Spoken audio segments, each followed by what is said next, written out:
Oh my gosh, we're both laughing because there is a picture of Kris looking like he's 12 years old. And if you are watching this now, he has the most amazing beard. And so I'm glad you've aged a little bit and you've got some wisdom to bring to the show. That's amazing. Now I see why you carry it well. We are so excited to have you on the show today and truly to share your wisdom, because the first time we met, I was just blown away by your story and your passion for what it is that you do. And I have such a heart for Mexico and for other countries in general, but the way that you have poured your life into something that most people aren't capable of doing. And I think honestly, it's just because they have no exposure to it. And you've been doing this for so long through the Urban Passion and the Urban Promise Project, but I want to know where all of it started. And so we're going to take it back, Kris, to the young Kris that we saw pictured, and tell us a bit about your story and how you came to know Christ and what being a messenger means to you in the process. Thanks, Tamara. Yeah, I shared the link with my wife before coming over, and we both just burst out laughing when we saw the picture. I think that was my first year with Urban Promise, which was over 10 years ago. So, so yeah, that was a great picture. It's okay. It's good. This is how you turn it into a movement, right? Like you have to start somewhere. Absolutely. Yeah, so that was back over 10 plus years ago. I had just started with Urban Promise. I was living in Honduras at the time, but actually my connection to Honduras went back even further. When I was in high school, the start of high school was when I started following Jesus. Had a really awesome youth group and youth leaders who organized annual mission trips down to Honduras. And so I went a couple times with my family and with leaders from our church. And something stuck in me and just always had a desire to go back. I ended up spending a summer in Honduras at the end of college for a couple months, working with another younger missionary couple doing a combination of youth ministry and health education in rural Honduras. And then I ended up, I studied teaching, taught for a couple years, ended up teaching at a bilingual school in Honduras. And that's when I got connected to Urban Promise. And I found a community of people who really lived out, I think, all the reasons I went into teaching in the first place. And that was part of the mission of the organization, was to really invest in young people in a holistic way and come around them, help them grow into finding their identity in Christ and become servant leaders and impact the world around them. And so I fell in love with the organization back then, and I still love it. It's been a beautiful journey along the way. So good. I love the portion of knowing that like your family's seeds are a part of that. I'm a mom myself, and I've got a 9 and 11-year-old, and I always think about like, what are my kids going to do with the investment that we're bringing them into and the life that we let them see that is unlike our culture. And I think a lot of people miss that, mainly because they don't travel.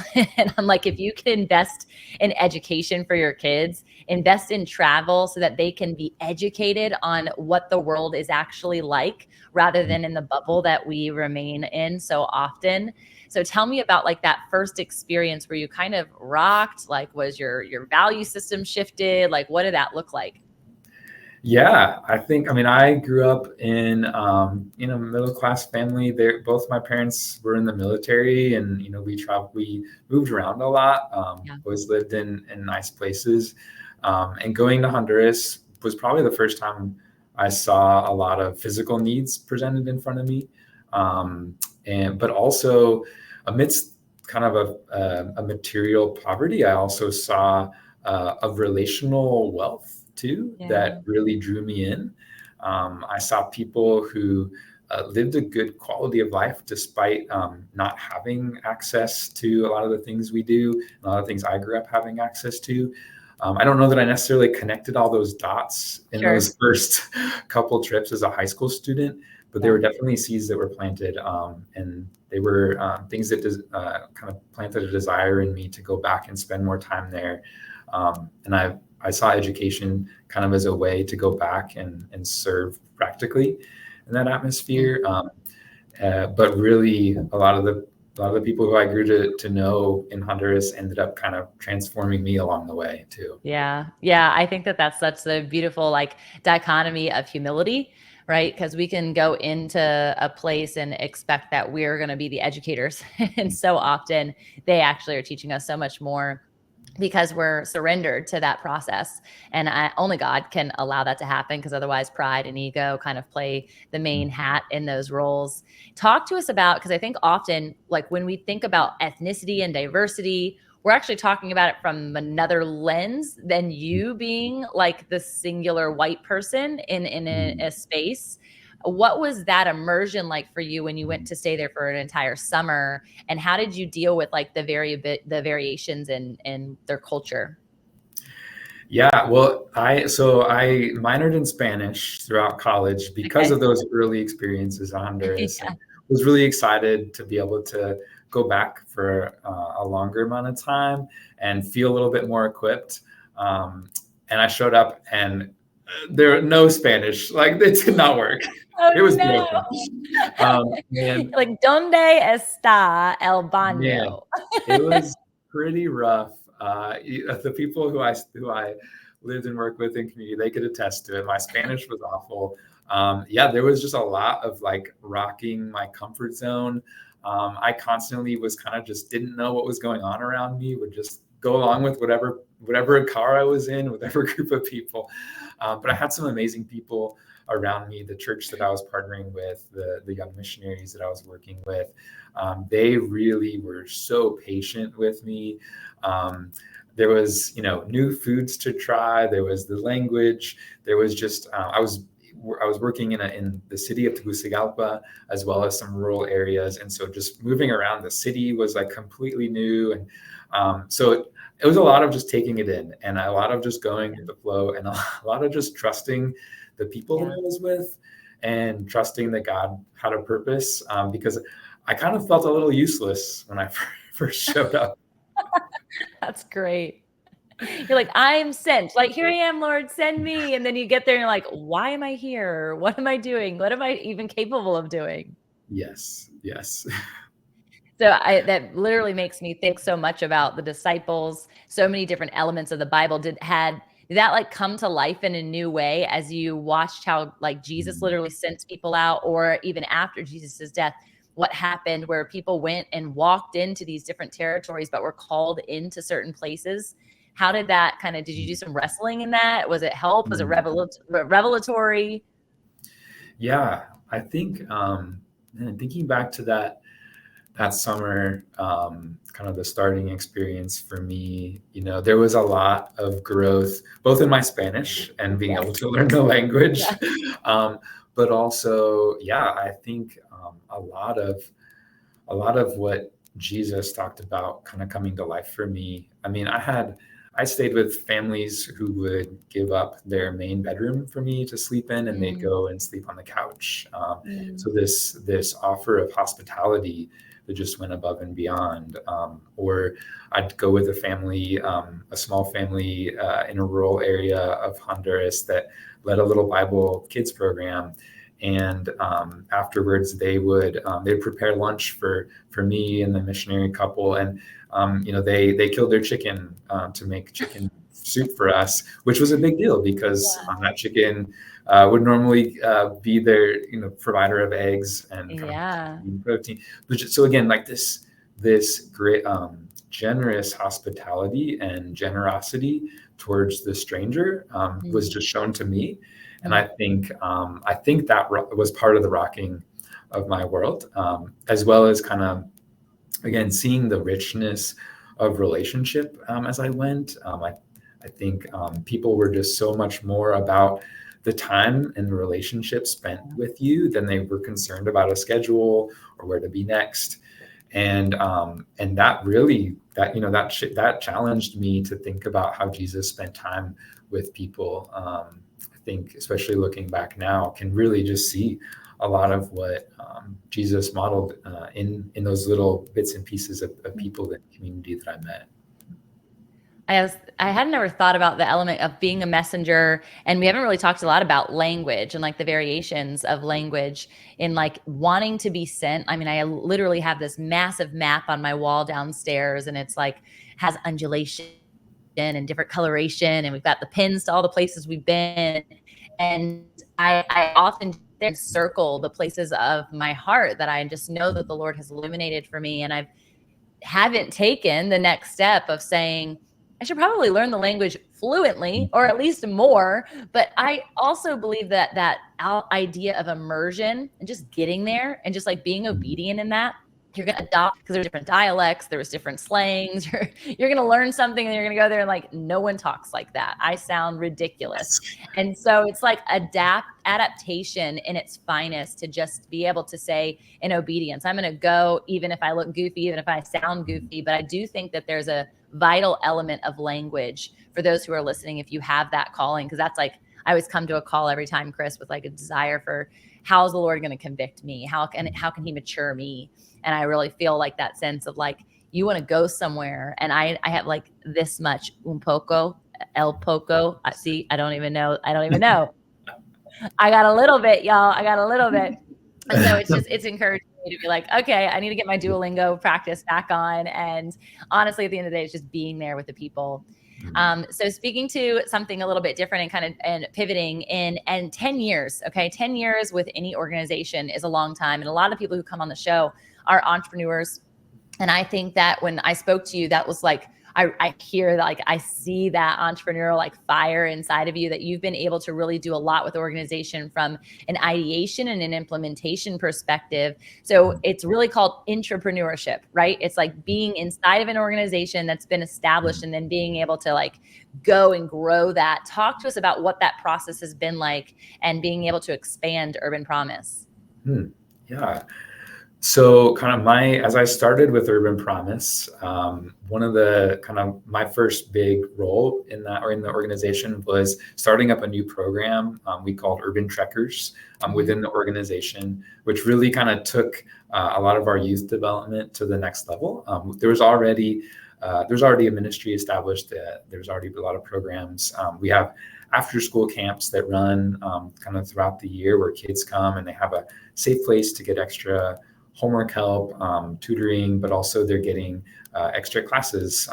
They're learning everything from reading and writing to going deeper with Bible classes. And then it's all led by high school students, local high school students from that community. And so these high schoolers are really the leaders for these kids, and there's a lot of pouring into them. And so we always look for ways to help those high school students continue to grow and learn and be the leaders we wanted them to be for those kids. And so Urban Trekkers was kind of a really cool way to help extend that leadership training and helping our students grow outside their comfort zones by bringing them kind of outdoors, doing experiential learning. So everything from hiking and camping trips, backpacking, but also gardening, local, like learning from local historical sites. So it was taking learning kind of that they're getting in the classroom, learning that they're teaching kids, but giving them an opportunity to experience it and continue to grow. And so for me, it was the first time starting a new program like that.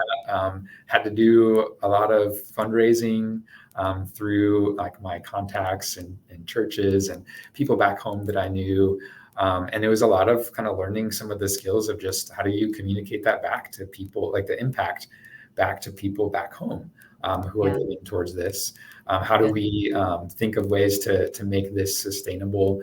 And so I had a really amazing, I got to be in that role for about 3 years, leading students in these expeditions. We did everything from hiking, backpacking up the tallest mountain in Honduras, to literally biking from coast to coast over the course of a week.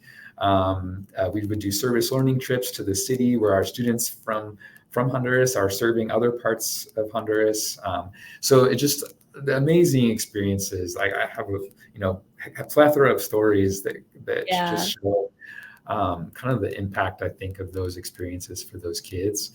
But so going back to kind of the entrepreneurial side, I think that sparked in me a lot of, how do you start something and sustain it? My role kind of shifted today. I do a little bit more of helping support some of our leaders who have a similar vision as Urban Promise for making an impact in their communities. And so we started a few years ago, we started a program called the Urban Promise Center for Entrepreneurial Leadership, where we invite leaders from across Latin America to come spend a year with us in Honduras. They get plugged into our programs, so they're kind of volunteering in the after-school program with the kids, with the youth, urban trekkers. My favorite, a little bit biased, but they're also gaining a lot of executive level leadership skills, and so they're learning what it takes to form a board together, how to fundraise, how to create a strategic plan, how to create and maintain a group of volunteers or staff. And so they're learning both the programmatic side of how to invest in their communities, but they're also kind of learning that leadership side, how to think sustainably and for the long term. And our hope is really that as these leaders graduate from our programs, and they've gone on to launch ministries now in other parts of Honduras, Colombia, and southern Mexico, our hope is that impact will last. We know that they're doing amazing work already with the kids and youth in their communities. They've taken their vision and they've already brought it to life. It's amazing to see. And we're also challenging them to think as an entrepreneur, to think, how can I create sustainability, creating partnerships with churches, businesses, other organizations. Some are creating little clothing stores, selling clothing secondhand to generate income, selling some of the local crafts and artistry in their communities, and looking for ways to kind of raise money through sales back in the States. So we're trying to help them think in those ways as well. And it's something that's always a work in progress. And our hope is, to really see vibrant communities across Latin America where young people thrive by investing in those entrepreneurial leaders who have a Christ-like heart. That is awesome. I feel like obviously we prayed, but people don't know that. I say obviously, we always pray before we get on, but the multiplication process of that, there's just so much good seed that's being planted and then given out to those other communities. It's really amazing and biblical, which is why I think discipleship, it's ultimately what it is. It's a discipleship program for entrepreneurs to be able to do what you've done, but also do what God has put inside of their heart. So to be able to kind of tweak that to their own vision.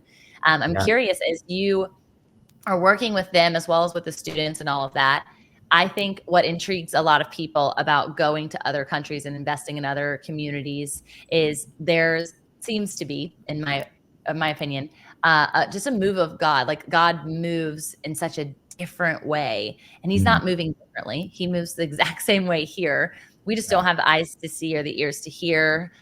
We're also very comfortable here. So our yearning for God comes in really only selfish desperation rather than circumstantial desperation.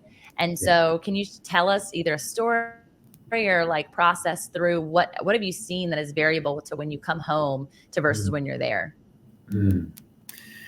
Yeah, that's a great question. So now I live in the States, and I travel back and forth to visit our site, mostly in Honduras, but also some of our other affiliates. And I mean, those trips are just reminders of what I got to see in the time that I lived in Honduras. There are some amazing leaders that I get the privilege to work with who truly seek the Lord in all that they do, who live out following Jesus in their own personal, quiet, private life, but also in their life with the kids, their life in community. I think of one of our leaders her name is Carmen. Carmen has been on staff in Honduras for, I want to say, 5 or 6 years now. She started as a vacation camp director during vacation time, and then came on board as a full-time staff member as an assistant director to our youth program. She eventually took over as the youth director, but then, so her husband is from the city of San Pedro Sula. And for those who don't know, San Pedro Sula is probably the city that you may hear about the most when you hear about Honduras, when it's referring to a lot of the violent crime rate, is centered around the bigger cities. And San Pedro used to hold the title of the most violent city in the world. Wow. And so since violence has gone down, but still remains high gang activity, a lot of drug trafficking happening in that area. And Carmen's husband is from San Pedro, and they a couple years ago had kind of felt like God was leading them to move back to San Pedro. And Carmen kept talking to her husband. She's like, you need to apply for this fellowship program. Like, I really think you need to start something in San Pedro. We're going back. Like, Urban Promise, you love it. And so she kept kind of pressing her husband, and then she was praying one day, and all of a sudden she said, I heard God's voice say, Carmen, I want you to start something in San Pedro Sula. And she, she is somebody who I have a lot of respect for, just in her humility, but also her boldness in the way she leads our youth, but also just the way she talks about the Lord with other people. She has a heart for this city that was just her husband's, and now is her and her husband. Carmen went through our fellowship program. She really sacrificed a lot. She stepped down from her role as youth director. Her husband had to move back to San Pedro early for job, for income. They had 2 young girls. And so there was a lot of back and forth between the 2 cities. It was about a 5-hour drive because they're repairing the highway, and just not a convenient situation for them. But she decided, I'm going to invest in this. I'm going to prepare myself. And when you hear Carmen's heart for the kids that she's now working with in San Pedro, because she started in January of this year, her own program called Resilientes, or the Resilient. Her heart beats for seeing resilience built in the life of kids who live on kind of the border of the city. They're called the bordes communities, where a lot of the houses are kind of just made out of scrap metal, scrap wood. They're by the river. There's usually a lot of flooding. A lot of those kids don't go to school. She has invested this whole past year and wants to invest her life in serving these kids. She has partnered with her church in San Pedro to serve them every day and invite a place for them to come and have a safe place to grow, to know the Lord, to grow in resilience despite their circumstances. And she just continues to live it out, despite the hardships of being apart from her husband for a year, of having to step down from a job, of taking a risk to start something new, be an entrepreneur. I'm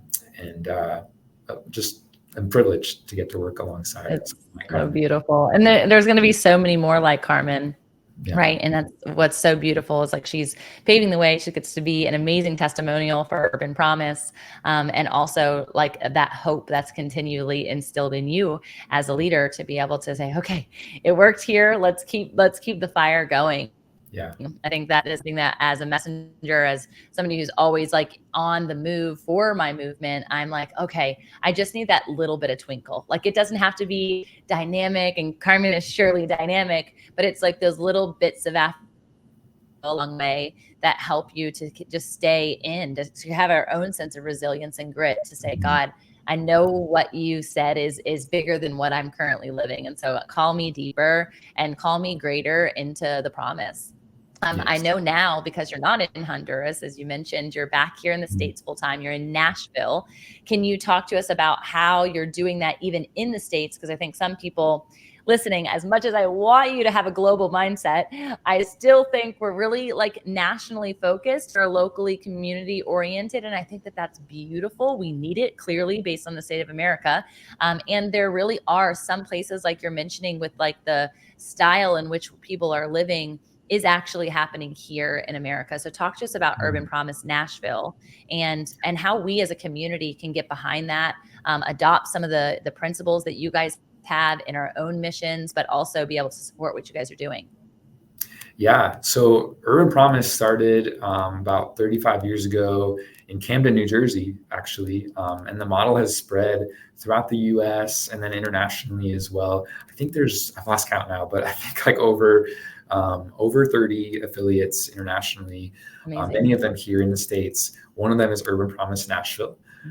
My wife and I, we continue to do the Urban Trekkers piece with them, which I love. So we take our students, we do like a quarterly trip, camping, hiking. We've gone out to the Smoky Mountains, went out to Colorado a couple of years ago, but we also do local treks with our students. Even just a day hike here and there is a chance to build community, to build our relationships, build that leadership out. And it's the same model. Those students, those high school students, are serving the kids here in their community in Nashville. Nashville's Urban Promise is a little bit unique because here we serve the refugee and immigrant communities. And so all of our students come from different nationalities. And for me, it's really kind of interesting getting to have a foot in both worlds because, you know, I have students that are from Honduras or from Venezuela, El Salvador, and I get to know the stories of a lot of our kids in Latin America, and now some who are here and their roots are in Latin America. And for me, it's one continuous story. It's one continuous way of serving our community. And it's beautiful to see the kids here serving other kids from other nations, all in our city. That's cool. That's cool. It honestly gives them the kind of same experience, like a full circle element of what you had from a high school lens with your family here. But even if their ability to boot on the ground isn't there, they get to see it. And I'm just prayerful of the growth of this because it sounds like it's already done a lot of traction. 35 years for any ministry is amazing. But when we met, you were still boots on the ground, making waves here in Virginia Beach. And so talk to us about like your connection desire. I mean, we have so many churches, so many ministries represented here. What is it that like really would help what it is that you're doing and get to the message, like really to create even more of a movement inside of our cities here in America or beyond? Yeah. So when we met in Virginia Beach, my biggest connection was just personal. My parents and my sister live really close there. And it was really cool. We went for, there was a concert series and we had set up a promotional booth just to talk about our mission and our vision of what we do through Urban Promise. My parents and sister volunteered to run the booth with me, which was really special. But really, I think what we see is that, we have a big vision to see these communities throughout Latin America to thrive. And we believe that big vision requires a big movement of people to come behind it. People who believe in what we're doing, who believe in our work, who have a heart for that. And so we look for churches, individuals, businesses who believe in that same vision and want to see us be able to achieve it. And, a lot of that comes through financial backing, but more than that, I think a heart connection to just see and know the people that we work with. And we have groups that come down and visit our ministry in Honduras. We have groups that come here to Nashville and see what we're doing. And I think it's when we have that heart connection that our heart starts to beat for something beyond us. And we want to see it continue to thrive no matter what. And so obviously, a big hurdle for any nonprofit is financial, is to be able to live things out. A lot of our work is just investing in leaders and growing them and developing them, helping them be able to live out their vision.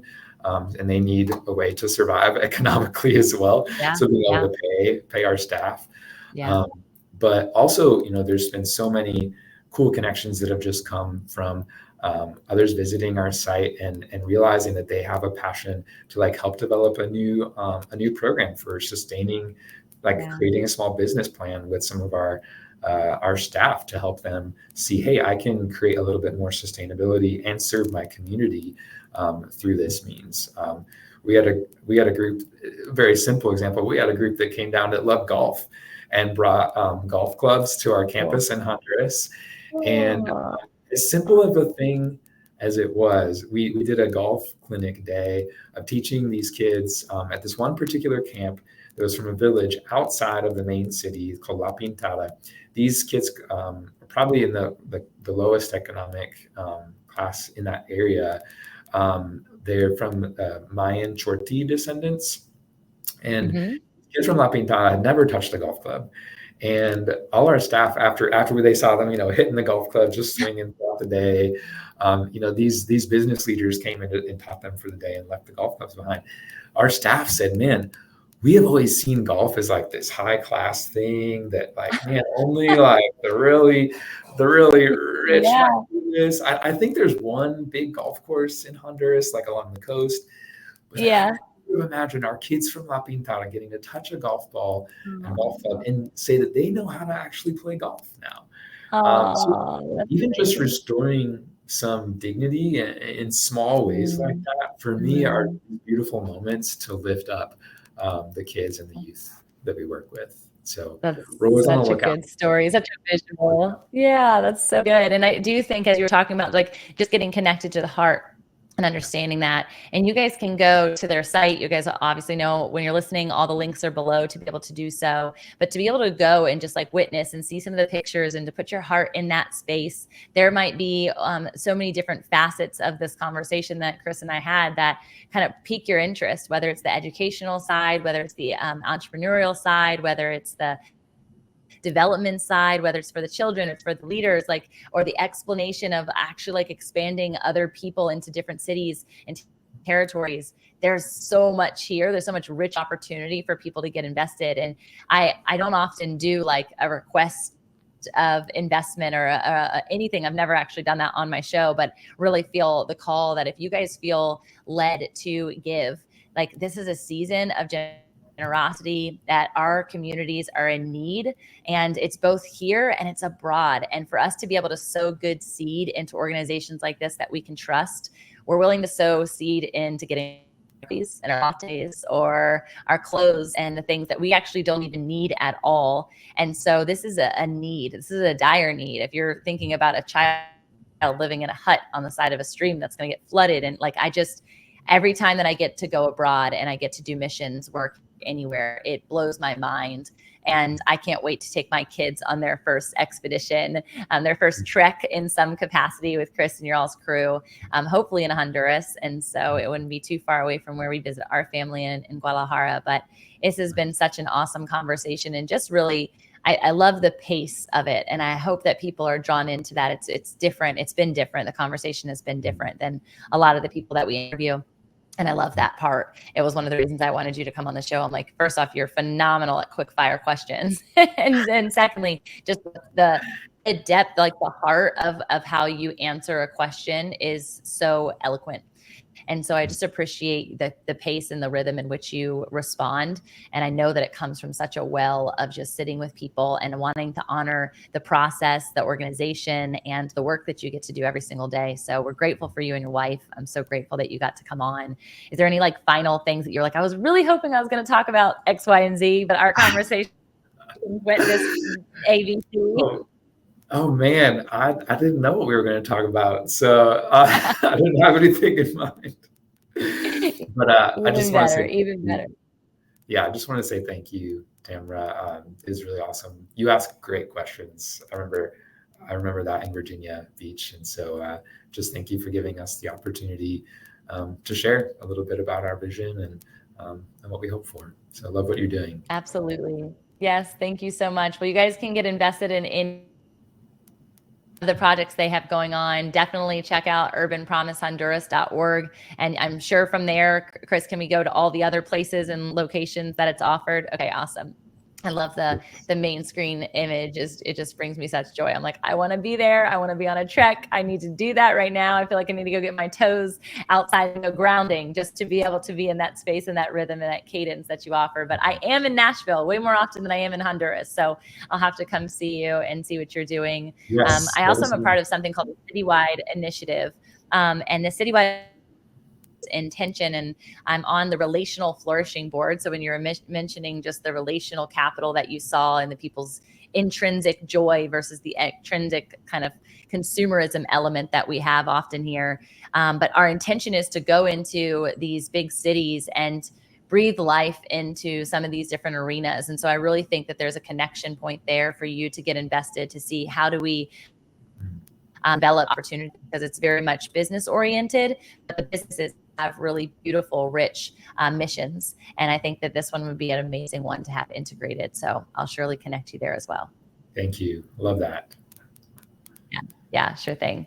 Well, be blessed, brother. Thank you for the work that you do. Keep going. And I'm excited to see if you'll have a beard in 10 years, if you're trying to like anti-age, grow, or what that's going to look like. A little more gray or whiter. I don't know. Maybe. All right. You and Kaylee be blessed. We'll chat soon.